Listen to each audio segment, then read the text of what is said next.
정부가 장애대학생을 지원하는 캠퍼스 도우미 2,600명이 올해 전국 대학에 배치됩니다. 잘만 활용하면 장애 학생에게 도움이 되지만 제도적 맹점을 안고 있는 캠퍼스 도우미 제도를 심층 취재했습니다. 2014 지방선거 장애인연대가 6.4 지방선거를 앞두고 장애인 참정권 보장을 위한 정책간담회를 열었습니다. 2012년 총대선 과정에서 나타난 장애인 참정권 침해 문제에 대한 개선 방안 등이 제시됐습니다. 질병관리본부가 봄철을 맞아 야외 활동을 할 때 진드기에 물리지 않도록 주의해달라고 당부했습니다. 중증으로 진행되면 사망에 이르기도 하는 야생 진드기, 진드기에 물리지 않는 예방 수칙 알아봤습니다. 시청자 여러분 안녕하십니까? 복지TV 뉴스입니다. 장애대학생을 위한 캠퍼스 도우미, 여러분들은 들어보셨나요? 이들은 대학 캠퍼스 내에서 장애가 있는 학생의 눈과 귀, 때론 발이 되어주는 존재인데요. 장애 학생들에게 꼭 필요하긴 하지만 제도가 양날의 칼이 될 수도 있다는 지적이 나오고 있습니다. 정유림 기자입니다. 올해 대학에 입학한 21살 우소라 씨. 청각장애인인 우 씨의 곁에는 수업 시간마다 그녀의 귀가 되어주는 같은 학교 선배가 있습니다. 바로 우 씨의 캠퍼스 도우미입니다. 어떤 선배가 학교에 이런 도우미 제도가 있다고 네가 해보는 건 어떠냐고 이야기를 해주더라고요. 그래서 그때부터 활동하기 시작했고 제가 듣고 싶은 수업을 들으면서 할 수 있으니까. 랩들의 취업 내용이 적혀졌고요. 중학교과 과제, 취업, 같은 것이 다 적응해졌어요. 우 씨와 같은 학교에 재학 중인 지체장애인 김찬기 군도 대학생 캠퍼스 도우미의 혜택을 톡톡히 보고 있습니다. 일단은 이 제도가 없었으면은 일단 부탁하기도 좀 어려웠겠고 좀 더 부탁하기가 쉬워졌고 이 서비스 없으면 화장실 가는 것도 좀 그럴 것 같고요. 그러면 이제 학교 생활이 어려워졌겠죠. 이처럼 장애대학생이 학교 내에서 이동하고 공부하는 일 등을 돕는 교육부의 캠퍼스 도우미 지원 사업. 장애대학생의 원활한 학습을 돕기 위해 시행된 지 올해로 10년째 접어들었습니다. 제도에 쓰일 금년도 정부 예산은 48억여 원. 특히 올해는 전년에 비해 100명이 늘어난 2,600명의 도우미를 장애대학생에게 확대 배치한다는 계획입니다. 고등교육법 이외의 법령에 의해서 세워진 고등교육기관인 폴리텍 대학이라든지 각종 학교까지도 확대해서 이제 장애인 학생과 비장애인 학생 또 그러한 그 실제의 환경에서 제대로 어떤 지원과 효과가 나타날 수 있도록. 이렇듯 도우미가 늘어났다고는 하나 현실은 말 그대로 조족지알. 대학을 다니는 장애대학생 8,012명 가운데 캠퍼스 도우미는 전체의 30% 수준밖에 되지 않는 게 현실입니다. 계속 사람이 바뀌는 게 조금 창기 입장에서는 부담스러울 수도 있을 것 같아요. 그런 부분만 좀 보완하면 괜찮지 않을까 싶네요. 잘만 활용하면 장애 학생에게 도움이 될 수 있는 캠퍼스 도우미. 하지만 이 제도에는 맹점이 숨어 있습니다. 학교에서는 도우미 학생을 위해 소정의 활동비를 지급하고 봉사 학점을 주긴 하지만 자신의 시간을 들여 장애 학생을 돕는 일이 결코 쉬울 리 없습니다. 도우미를 대상자가 직접 고용하는 형식이 아닌 만큼 서로 간의 책임과 의무감이 소홀해질 수 있고 장애 학생이 도우미에게 비인격적인 대우를 하거나 도우미 학생이 중도에 포기하는 등의 불안 요소가 도사리고 있는 겁니다. 이를 위해 전문가들은 학습 환경의 개선과 도우미 서비스가 적절하게 조화돼야 한다고 지적합니다. 다른 인프라가 있으면 다른 게 접근권이 부정이 있으면 도움이 빼버린다는 거 혼자 댕겨 전동일체 줄 테니까 이래버리면 되는데 지금은 그렇게 할 수 없는 사실은 굉장히 딜레마적 제도입니다. 그래서 이 제도가 강화되면 강화될수록 그런 나쁜 관계를 만들어낼 수가 있다.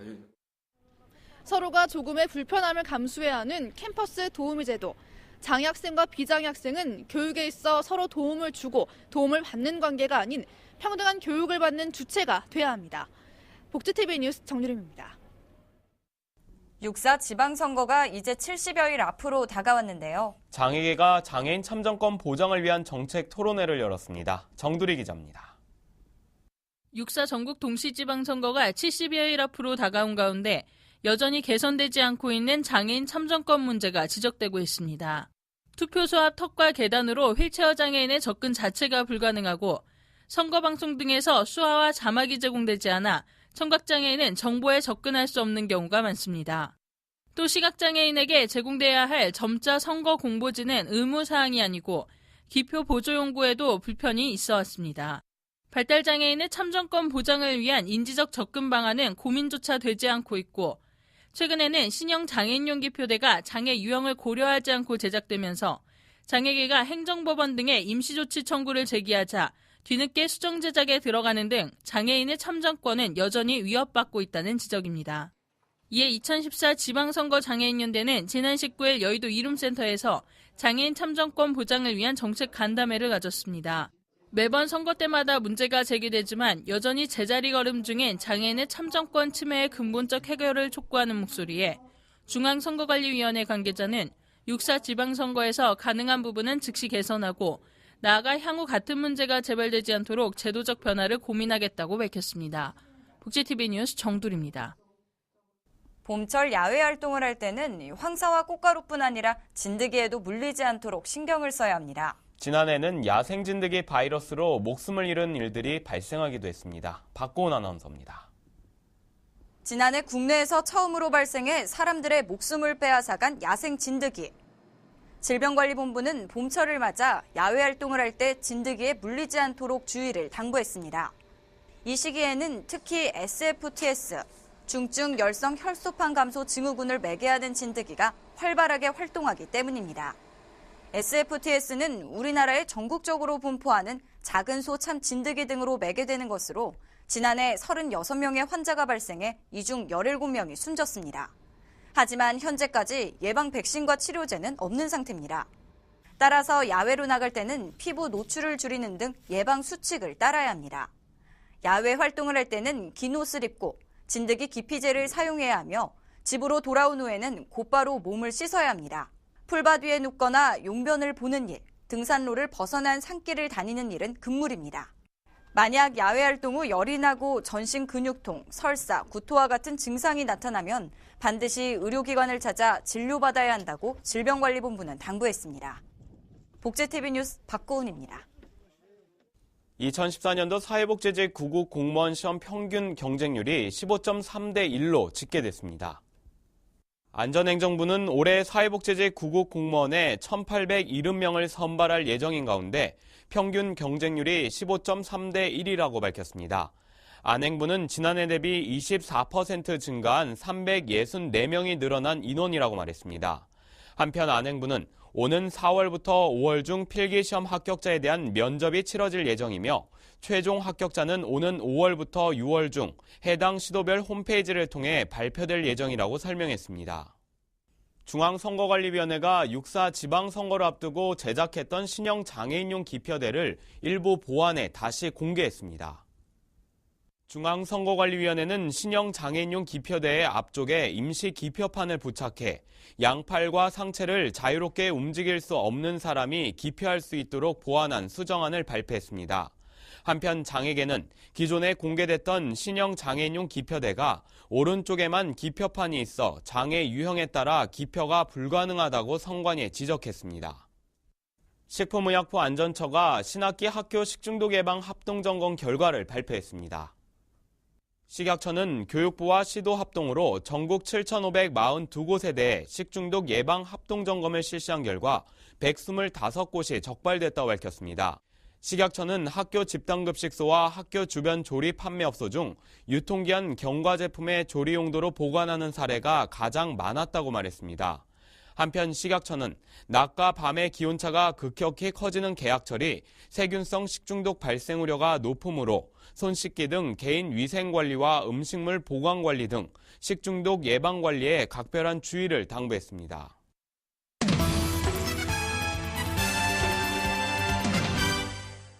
복지TV 네트워크입니다. 경기도 사회복지인들의 축제인 제10회 경기도 사회복지사 대회가 열렸습니다. 현장에 배상훈 기자가 다녀왔습니다. 지난 19일 안양아트센터에서는 제10회 경기도 사회복지사 대회가 열렸습니다. 이번 사회복지사 대회는 사회복지 각 분야에서 활동하는 사회복지사를 표창하고 격려하기 위해 마련됐으며 한국사회복지사협회 류시문 회장을 비롯해 경기도 사회복지사협회 조승철 회장 등 경기도 지역 및 사회복지 관계자 800여 명이 함께했습니다. 우리가 주인이 되고 우리가 우리의 목소리를 높일 수 있는 그런 경기도 사회복지사협회를 저는 간절히 희망하고, 그리고 한 명 한 명의 사회복지사가 정말 어려움이 있다면은 그 어려운 사회복지사들을 대변할 수 있는 그런 협회로 거듭나기 위해서 저희 경기도 사회복지사협회는 정말 헌신하고 섬기는 마음으로 열심히 일할 것을 다시 한번 약속드리겠습니다. 한편 이번 대회에서는 경기도의회 의장상, 한국사회복지사협회장상, 자랑스러운 사회복지사상 등 모두 136인이 수상했습니다. 복지TV 뉴스 배상훈입니다. 광주 남구가 기초수급 한부모 가정을 위한 희망주택 리모델링 사업을 펼치고 있습니다. 정유림 기자입니다. 광주 남구가 지난 19일 주민센터를 통해 선정된 가정에 지붕 방수와 도색, 현관문 등을 교체하는 공사를 시작했습니다. 광주 사회복지 공동모금의 주관으로 시행된 근본 사업은 기업과 지역 봉사단체가 직접 공사에 참여하는 민관 협력 방식으로 이뤄졌습니다. 인근 불우이웃들 대상으로 해서 도움이 필요한 그런 분들께 저희들이 직접 사원들이 참여해서 사회 기부 활동을 같이 겸해서 하고 있습니다. 한편 희망주택 리모델링 사업은 기업체나 개인의 후원을 받아 기초수급자와 한부모 가정의 낡은 집을 보수 수리해주는 사업으로 지난해 12월 1호점 완공에 이어 이날 2호점이 시공됐습니다. 본인 스스로 할 수 없는 부분들을 주변 기업체나 개인들이 후원해가지고 하는 사업으로서 아마 이게 많은 호응이 많이 좋고요. 앞으로도 제가 이 사업을 지속적으로 추진할 계획입니다.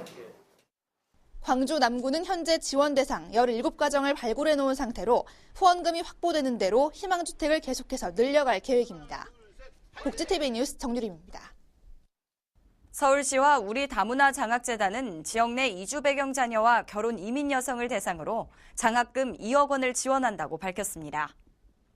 장학금 신청을 위해서는 이주 배경 자녀의 경우 31일까지 해당 학교에, 대학생 및 결혼 이민 여성은 거주지 또는 학교 소재 자치구에 자기소개서와 다문화 입증 서류 등 신청 서류를 구비해 접수하면 됩니다. 서울시 관계자는 이번 장학금 지원과 관련해 앞으로도 결혼 이민 여성을 포함한 다문화 가족이 우리 사회 구성원으로 자리매김할 수 있도록 힘쓰겠다고 전했습니다. 경북지방우정청에서 노인 금융사기 예방을 위한 우체국 예금안전 지킴이 봉사단 발대식을 개최했습니다. 우체국 예금안전 지킴이 봉사단은 금융정보에 취약한 노인층을 대상으로 한 보이스피싱, 개인정보 유출을 사전에 예방하기 위해 지역 내 9천여 개 경로당 대표로 구성된 금융사기 예방 봉사단입니다. 특히 봉사단원은 금융기관 및 교사 퇴직자, 경로당 회장, 총무 등으로 선발했으며 노인이 노인을 돌보는 노노케어 운영을 통해 금융사기 예방 효과를 극대화할 예정입니다. 경남도에서는 1961년까지 주민들의 화합과 풍년을 기원하는 3.7민속 줄다리기 대회가 매년 2월 초하루에 개최돼 왔었는데요. 근대화의 바람을 타고 잠시 중단됐던 줄다리기 대회가 지난 2005년 부활돼 오늘에 이르고 있습니다. 함안군 칠원면에서 열린 이날 3.7민속 줄다리기 축제는 지역 주민 3천여 명이 참가했으며 윗줄인 백호줄과 아랫줄인 청룡줄로 나눠 함께 줄을 당기며 한 해의 풍년을 기원했습니다. 한편 청룡 백호 대항의 3.7민속 줄다리기 대회는 3판 2선승제로 승부를 가리고 줄을 당길 때는 도래라고 부르는 동그랗게 만든 고리에 양 줄을 연결하고 총대장과 부대장이 도포를 입고 줄 위에서 구령에 맞춰 줄을 당기도록 독려하는 방식으로 진행됩니다.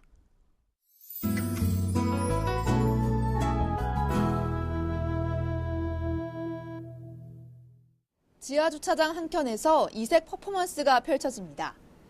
자유로운 에너지에 관객들도 숨죽여 공연을 지켜봅니다. 창조성과 열정을 강조하는 미얀마의 아티스트 모삿. 작품 속에 오롯이 자신과 미얀마의 지난 10년을 표현합니다. 한국에서 미얀마 아티스트들의 퍼포먼스를 볼 기회가 굉장히 적다고 알고 있습니다.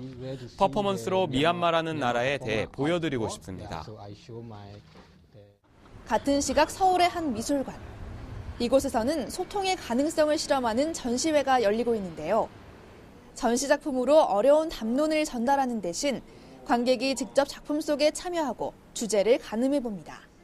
저기 붙어있는 마그네틱을 직접 플레이를 해보시고 또 어떤 스크린에서는 본인이 직접 드로잉을 그리시는 섹션도 마련되어 있어요. 그래서 그런 거를 참여하시면 조금 더 재미있는 전시 관람이 되지 않을까 합니다. 매년 봄, 다채로운 공간에서 퍼포먼스와 미술, 현대무용 등 현대예술의 모든 장르를 선보이는 페스티벌 봄. 2007년 시작해 올해로 8회째. 올해에는 한국과 노르웨이, 독일을 비롯해 15개 나라 47명의 아티스트가 참여하는데요. 특히 올해에는 서울과 부산, 일본의 요코하마 등 3개 도시에서 동시 개최하면서 한국과 일본을 연결하는 새로운 커뮤니케이션의 장을 만든다는 계획입니다. 네, 개념은 그동안의 국제교류라고 하면 일본에서 한국으로 작품을 초청을 하고 한국에서 일본으로 작품을 초청해서 서로에 대해서 알아가자 혹은 작품을 감상한다라는 개념이 강했다면 일본 사람들하고 같이 보고 그 사람들과 대화를 하자라는 그런 커뮤니케이션 중심의 축제를 지금 기획을 하고 있습니다. 새로운 시도와 형식을 전파하는 장으로 다음 달 초까지 펼쳐질 공연예술축제. 페스티벌 봄과 함께 봄의 시작을 풍성하게 채워보시는 건 어떨까요? 문화 클로즈업 정유림입니다. 개봉영화 소식입니다. 타락한 인간 세상에서 신의 계시를 받은 유일한 인물 노아. 대홍수로부터 세상을 구할 수 있는 거대한 방주를 짓기 시작합니다. 방주에 탈 수 있는 이는 생명에 있는 모든 존재의 암수 한 쌍과 노아의 가족들 뿐. 사람들은 노아의 방주를 조롱하고 가족들마저 서로 대립하기 시작하는데 기독교적 세계관을 갖지 않았더라도 성경을 읽지 않았더라도 다양한 문화권의 사람들이 알고 있는 노아의 방주. 데런 아로노프스키 감독은 신의 형벌과 구원을 판타지 블록버스터로 완성했습니다. 슈퍼 히어로처럼 보이는 노아와 그를 돕는 자연은 흡사 반지의 제왕의 비주얼을 연상시키는데요. 기독교적 메시지에 집중하기보다는 스케일 큰 특수효과를 즐기는 것을 권합니다. 1927년 세계 최고 부호인 마담 D가 그랜드 부다페스트 호텔에 다녀간 지 얼마 지나지 않아 의문의 살인을 당합니다. 그녀는 유언을 통해 가문 대대로 내려오던 명화를 호텔 지배인이자 연인인 구스타브에게 남기는데요. 마담 D의 유산을 노리고 있던 그의 아들 드미트리는 구스타브를 졸지에 유력한 용의자로 지목하고 구스타브는 누명을 벗기 위한 모험을 시작하는데 웨스 앤더슨 감독만의 기발한 상상력과 미스터리한 전개가 빛을 발하는 영화. 감독은 사소한 소품 하나부터 캐릭터와 시대, 역사까지 촘촘히 세워나가며 완벽한 상상 속의 세계를 만들어냈습니다. 여기에 틸다 스윈튼과 에드워드 노튼, 에드리언 브로디 등의 연기 호흡이 최고의 볼거리를 선사합니다. 런던의 버로우 마켓. 주차되어 있던 트럭 한 대가 갑자기 폭발하며 시민들의 목숨을 앗아갑니다.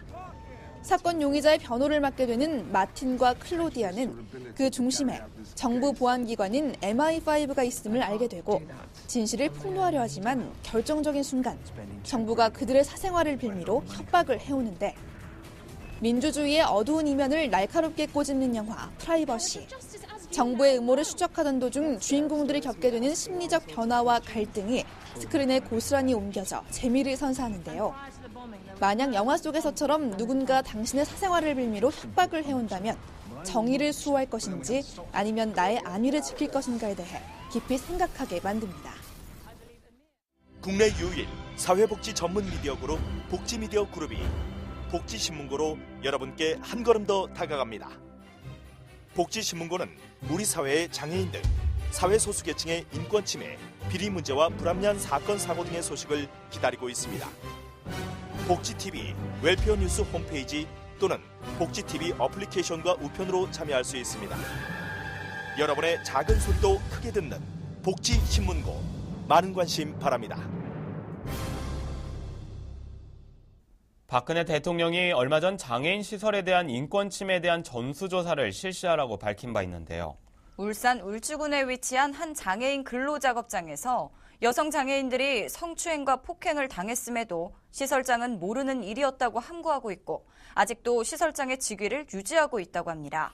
관계 당국의 철저한 조사가 요구됩니다. 이상으로 복지TV 뉴스를 마칩니다. 시청해주셔서 고맙습니다.